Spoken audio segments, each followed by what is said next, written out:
Hello, this is going to be a very short video about overloaded functions. Basically, if you saw any of my previous videos dealing with domain-specific language, this is dealing with one particular method on my global object called add, and it's evoked or called by CS1.add, and it returns a promise. So you can see over here, I am awaiting that whatever is returned at resolution time for the promise. And over here, that I'm saving that into a variable called model entity, because this method, if you've seen any other videos about it, can take a lot of different things. CS1.add, you can pass in the name of a primitive that's built in, or the name of some type of primitive that's kind of listed in the registry for the game engine, and it will asynchronously go out and get the code and stuff. And it could be for a template that you've dynamically registered. It could be all kinds of really cool overloading things. But let me just show you this. Look how easy this is. Await CS1.add and just pass in the name of, or the URL for a model. And I also put in a position for it. It will default if you put the second parameter as a position. Or the second parameter, if you make it a string, it will presume that it's a position. So let's hit enter.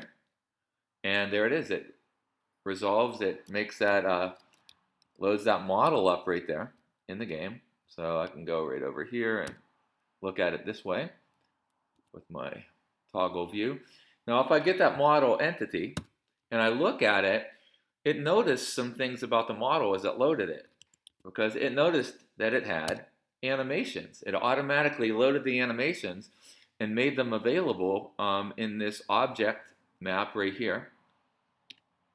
So it has idle, obviously it's not moving during idle, as you can see. But if I were to say one of the other names that's in there, like run, it gives me some control functions right on this as well. So I can just go model entity, and not animations, but I can go set animation, and I could dynamically, if I was using this as a game developer, then you can just even dynamically make sure that that animation you're about to use is in the animations, so everything's going to go well.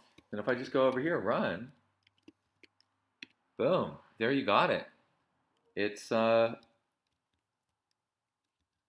right there doing the animation that you'd hope for. And then if I went over there, you can see the other animations right up there. If I did right strafe, spell it correctly, and there we go. And it changes the animation.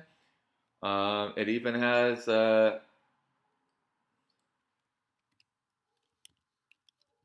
I want to pause animation, it'll pause the animation right there.